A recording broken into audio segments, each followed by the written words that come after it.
Hello everyone, ট্রান্সলেশনের আরও একটি নতুন ক্লাসে সকলকে স্বাগত। যারা প্রথম থেকে ক্লাসটি দেখছো কোনো রকম স্কিপ না করে ক্লাসটি দেখতে থাকো, আশা করি অনেক হেল্প হবে।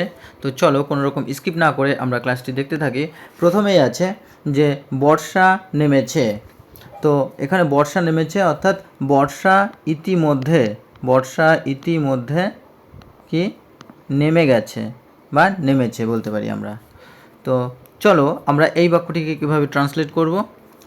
তো আমরা লিখব যে বর্ষা, অর্থাৎ এখানে বর্ষা বলতে কিন্তু শুধুমাত্র বর্ষাকে বা বৃষ্টিকে বোঝাচ্ছে না, এখানে বর্ষা মানে বর্ষাকালকে বোঝাচ্ছে। তো বর্ষা মানে এখানে কিন্তু বর্ষাকাল, অর্থাৎ বর্ষাকাল ইতিমধ্যে কি নেমেছে। তো এমনটাই কিন্তু বোঝাচ্ছে। তাহলে আমরা কি বলবো যে দ্য মনসুন হ্যাজ স্টার্টেড, বা the monsoon has started already, আমরা এইভাবেও বলতে পারি। বর্ষা ইতিমধ্যে নেমে গেছে বা বর্ষা ইতিমধ্যে শুরু হয়েছে, অথবা আমরা বলতে পারি the rainy season has started, অর্থাৎ বর্ষা শুরু হয়েছে। তো বর্ষাকাল শুরু হয়েছে, আমরা কিন্তু এইভাবে লিখব। তো মনসুন বা রেইনি সিজন। আর হ্যাজ স্টার্টেড কেন ব্যবহার করেছি, অর্থাৎ ইতিমধ্যে যেটা শুরু হয়ে গেছে কিন্তু বর্তমানে তার প্রভাব রয়েছে, তেমন বোঝাতে আমরা কি প্রেজেন্ট পারফেক্ট টেন্স ব্যবহার করি, যার গঠন হচ্ছে সাবজেক্ট প্লাস হ্যাজ অথবা have plus V3 plus object plus remaining. তো এইভাবে আমরা কিন্তু সেন্টেন্স স্ট্রাকচার লিখি। তো চলো আমরা পরের বাক্যটি দেখি। পরের বাক্যটি আছে কি গরম আর নেই। তো এখানে আমরা কিছু সাইলেন্ট দেখতে পাচ্ছি, সেটা হচ্ছে এখানে বা আমরা বলতে পারি সেখানে, এখানে বা সেখানে গরম আর নেই। তো চলো আমরা বাক্যটি কীভাবে লিখব। তো এখানে যেহেতু বর্তমানে থাকার কথা বোঝানো হচ্ছে যে এখানে বা সেখানে আর গরম আর নেই, তো আমরা লিখব যে দেয়ার ইজ, বা আমরা লিখতে পারি, তাহলে প্রথমে লিখব there is no more heat, আর বেশি আর সেখানে গরম নেই, বা here is no more heat, এখানে আর কোনো গরম নেই। বা আমরা বলতে পারি যে হেয়ার ইজ নো মোর হিটের পরিবর্তে আমরা বলতে পারি ওয়ার্মথ, আর কোনো উষ্ণতা নেই, বা here is no more temperature, এখানে আর বেশি তাপ নেই। তো আমরা কিন্তু এইভাবে অল্টারনেটিভ সেন্টেন্স তৈরি করতে পারি।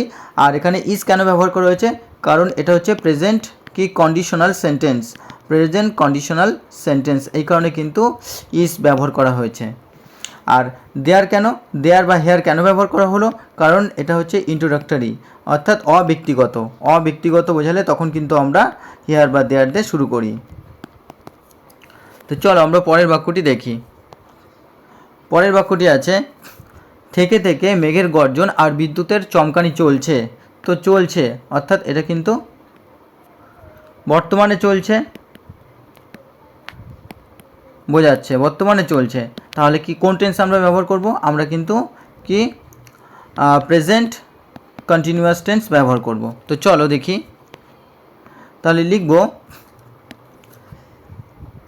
সাবজেক্ট হলো দ্য রামলিং অফ ক্লাউডস, অর্থাৎ মেঘের গর্জন, রামলিং অফ ক্লাউডস হচ্ছে মেঘের গর্জন, অ্যান্ড ফ্ল্যাশেস অফ লাইটনিং অর্থাৎ বিদ্যুতের চমকানি কি আর গোয়িং অন অর্থাৎ চলছে, বর্তমানে চলছে। তো এই কারণে কিন্তু আমরা প্রেজেন্ট কন্টিনিউয়াস টেন্স ব্যবহার করেছি। আর অকেশনালি হচ্ছে থেকে থেকে বা মাঝে মধ্যে আমরা বলতে পারি। তো রামব্লিং অর্থাৎ মেঘের যে গর্জন, বা আমরা বলতে পারি কি গ্রাউলিং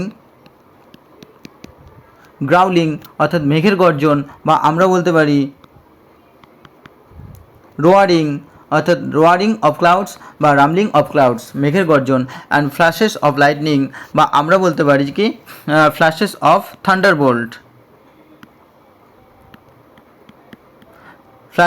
থান্ডারবোল্ট অর্থাৎ মেঘের বিদ্যুতের চমকানি বা বিদ্যুতের ঝলকানি বলতে পারি আমরা কি আর গোয়িং অন অর্থাৎ চলছে, বা আমরা বলতে পারি আর গোয়িং অন বা আর কন্টিনিউইং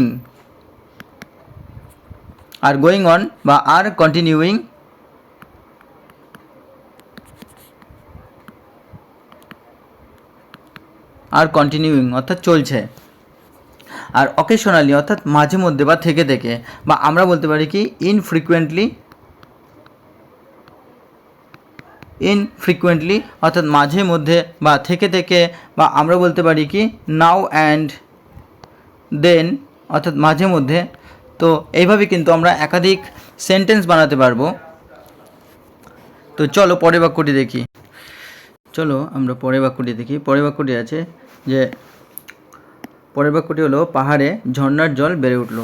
পাহাড়ে ঝর্ণার জল বেড়ে উঠলো অর্থাৎ ঝর্ণায় যে জল, সেই জল কিন্তু এখানে বেড়ে ওঠার কথা বলা হলো, অর্থাৎ বেড়ে উঠেছে। তো পাহাড়ের ঝর্ণায় ইতিমধ্যে জল বেড়ে উঠেছে, কারণ বর্ষাকালের কারণে। তো কিভাবে করব আমরা সেন্টেন্সটা, চলো দেখা যাক। তো আমরা সেন্টেন্সটা ঠিক এইভাবে লিখব যে the water has Ryzen in the mountain spring, অর্থাৎ পাহাড়ি ঝর্ণায় কি বর্ষার জল বা যে জল সেটা কিন্তু উত্থিত হয়েছে বা অনেকটা উঠে এসেছে বা বেড়ে গেছে, আমরা কিন্তু এমনটাই লিখব। তাহলে হ্যাজ রাইজেন অর্থাৎ এখানে ওঠার কথা বলা হচ্ছে, বা আমরা বলতে পারি হ্যাজ কি অ্যারাইজেন অর্থাৎ উঠে আসা, বা আমরা বলতে পারি হ্যাজ সুয়েলড অর্থাৎ ফুলে ফেঁপে ওঠা কি ইন দ্য মাউন্টেন স্প্রিং পাহাড়ি ঝর্ণা, বা আমরা বলতে পারি ইন দ্য মাউন্টেন ফলস, বা আমরা বলতে পারি ইন দ্য মাউন্টেন শাওয়ার্স। তাহলে আমরা এখানে কিন্তু অল্টারনেটিভ সেন্টেন্স এগুলো দিয়ে তৈরি করতে পারবো এই ওয়ার্ডগুলি দিয়ে। তো তোমরা ওয়ার্ডগুলি লিখে নেবে। তো চলো আমরা পরের বাক্যটি দেখি। পরের বাক্যটি আছে যে নদীতে বন্যা দেখা দিয়েছে, অর্থাৎ নদীতে বন্যা পরিস্থিতি দেখা দিয়েছে। তো চলো আমরা এই বাক্যটি কীভাবে লিখতে পারি দেখি। তো আমরা এই বাক্যটি এইভাবে লিখব যে ফ্লাড সিচুয়েশন বা বন্যা পরিস্থিতি হ্যাজ অ্যারাইজেন দেখা দিয়েছে বা উদিত হয়েছে ইন দ্য রিভার নদীতে। তো নদীতে ফ্লাড সিচুয়েশন কি অ্যারাইজেন, বা আমরা বলতে পারি ফ্লাড সিচুয়েশন বা ফ্লাড কন্ডিশন, বা আমরা বলতে পারি কি যে ফ্লাড কন্ডিশন বা ফ্লাড এনভায়রনমেন্ট, বন্যার পরিবেশ বা কন্ডিশন কি ফ্লাড কন্ডিশন বা ফ্লাড এনভায়রনমেন্ট বা ফ্লাড সিচুয়েশন হ্যাজ অ্যারাইজেন উদিত হয়েছে ইন দ্য রিভার। তো অ্যারাইজেন আমি ইতিমধ্যে বলেছি সুয়েলড বলতে পারি বা রাইজেন বলতে পারি, বা আমরা বলতে পারি অ্যারাইজেন। তো চলো পরের বাক্যটি দেখি। পরের বাক্যটি আছে কি সর্ষে ক্ষেত ডুবিয়ে দিয়েছে। তো এই বাক্যটি আমরা কীভাবে করব চলো দেখা যাক। তো এই বাক্যটি আমরা ঠিক এইভাবে লিখব, কি ডুবিয়ে দিয়েছে, এখানে কিন্তু বন্যার জল। তো ফ্লাড ওয়াটার্স অর্থাৎ বন্যার জল। তো ফ্লাড ওয়াটার্স এটা হলো সাবজেক্ট, হ্যাভ যেহেতু এখানে আমরা পাস্ট পারফেক্ট টেন্সে লিখছি, তো অক্সিলারি ভার্ব হ্যাভ ব্যবহার করেছি, এবং সাবমার্সড ডুবিয়ে দিয়েছে দ্য মাস্টার্ড ফিল্ড অর্থাৎ সর্ষের ক্ষেত, ডুবিয়ে দেওয়া হচ্ছে সাবমার্জ, আর তার সাথে ইজ যুক্ত করে এটাকে আমরা থার্ড ফর্ম করেছি। তো সাবজেক্ট, তারপরে হ্যাভ ব্যবহার করেছি, তারপরে আমরা V3 ব্যবহার করেছি, দেন অবজেক্ট ব্যবহার করেছি। তো এইভাবে কিন্তু সেন্টেন্সটা তৈরি করা হয়েছে। তাহলে flood waters have submerged the mustard field.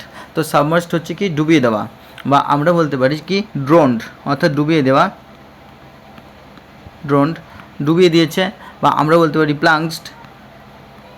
প্লাংসড অর্থাৎ ডুবিয়ে দিয়েছে। তো এখানে কিন্তু আমরা থার্ড ফর্ম ব্যবহার করেছি অর্থাৎ V3 ব্যবহার করেছি। ড্রোনড, বা আমরা যে মেন ওয়ার্ড সেটা বলতে পারি, মেন ভার্ব সেটা হচ্ছে ড্রোন বা প্লাংস, তার সাথে ডি যুক্ত করা হয়েছে অর্থাৎ প্লাংসড, নিমজ্জিত করেছে বা ডুবিয়ে দিয়েছে। তো আমরা কিন্তু এইভাবে একাধিক সেন্টেন্স তৈরি করতে পারবো। তো চলো পরের বাক্যটি দেখি। আর এখানে মাস্টার্ড ফিল্ড অর্থাৎ সর্ষে ক্ষেত ডুবিয়ে দিয়েছে। তো চলো পরের বাক্যটি আছে কি বেড়া ভেঙে দিয়েছে। তো ওই বাক্যটিকে আমরা কীভাবে লিখব চলো দেখা যাক। এই বাক্যটিকে আমরা ঠিক এইভাবে লিখতে পারবো যে ফ্লাড ওয়াটার্স অর্থাৎ বন্যার জল কি হ্যাভ ব্রোকেন ভেঙে দিয়েছে দ্য ফেন্সেস, কি যে বেড়া ছিল সেই বেড়া কিন্তু এখানে ভেঙে দিয়েছে, বা হ্যাভ ব্রোকেন, বা আমরা বলতে পারি যে কি ডিসইন্টিগ্রেটেড অর্থাৎ তছনছ করে দিয়েছে বা ছিন্ন বিচ্ছিন্ন করে দিয়েছে বা ক্ষয়ক্ষতি করে দিয়েছে, আমরা বলতে পারি ড্যামেজ। তাহলে ডিসইন্টিগ্রেটেড বা ড্যামেজড বলতে পারি, বা আমরা বলতে পারি হ্যাভ, তাহলে flood waters have crushed into কি পিসেস, টুকরো টুকরো করে দিয়েছে। তো এইভাবে কিন্তু আমরা এই সেন্টেন্সটা অল্টারনেটিভ সেন্টেন্সও তৈরি করতে পারি। আর ফেন্স হচ্ছে কি বেড়া। তো চলো আমরা পরের বাক্যটি লক্ষ্য করি।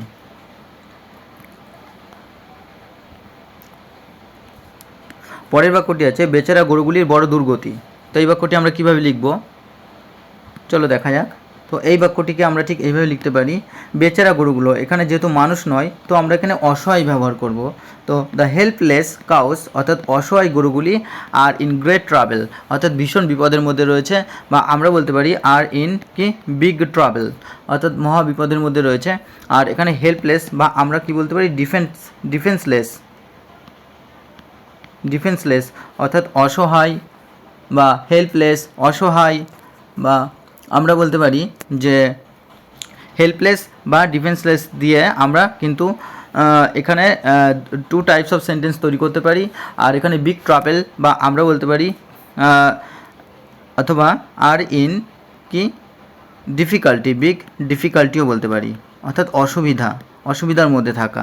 তাহলে the helpless or ডিফেন্সলেস cows R in great travel বা গ্রেট ডিফিকাল্টি বা বিগ ট্রাভেল বা বিগ ডিফিকাল্টি কিন্তু আমরা বলতে পারি। অর্থাৎ এখানে আমরা আবার একাধিক ধরনের নতুন সেন্টেন্স তৈরি করতে পারবো। তো চলো পরের বাক্যটি দেখি। তা এখানে কিন্তু আর মানে এখানে কিন্তু আছে বোঝাচ্ছে, আছে অর্থাৎ অবস্থাকে এখানে বোঝাচ্ছে, অবস্থা। চলো পরের বাক্যটি দেখি। পরের বাক্যটি আছে যে এক হাঁটু পাকে দাঁড়িয়ে আছে। তো কীভাবে লিখব, দাঁড়িয়ে আছে বোঝাচ্ছে, তো এটাও আমরা সিম্পল প্রেজেন্ট পারফেক্ট টেন্সে লিখব। তো চলো দেখা যাক। এই সেন্টেন্সটা আমরা ঠিক এইভাবে লিখতে পারি কি দে আর স্ট্যান্ডিং, তারা দাঁড়িয়ে আছে ইন অন নি ক্লে, এক হাঁটু পাকে বা এক হাঁটু কাদায়, বা আমরা বলতে পারি ইন অন নি কি মাড, বা আমরা বলতে পারি ইন অন নি স্লাইম, বা অন নি মায়ার বলতে পারি। তাহলে এখানে আমরা কি বলতে পারবো, দে আর স্ট্যান্ডিং, তারা দাঁড়িয়ে আছে ইন অন নি ক্লে, মাড, স্লাইম বা মায়ার। তো এইভাবে কিন্তু আমরা একাধিক অর্থ তৈরি করতে পারবো।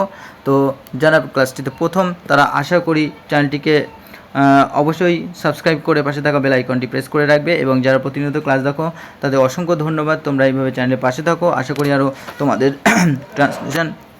ট্রান্সলেশনের ক্লাস আরও প্রচুর আনতে পারবো তোমাদের জন্য, এবং বিশেষ করে পিএসসি ক্লার্কশিপ মিসলেনিয়াস মেইন পরীক্ষা তোমাদের সাহায্য করতে পারবো। তো থ্যাংক ইউ ক্লাসের পাশে থাকার জন্য, এইভাবে তোমরা পাশে থাকো। তো আজ এই পর্যন্তই।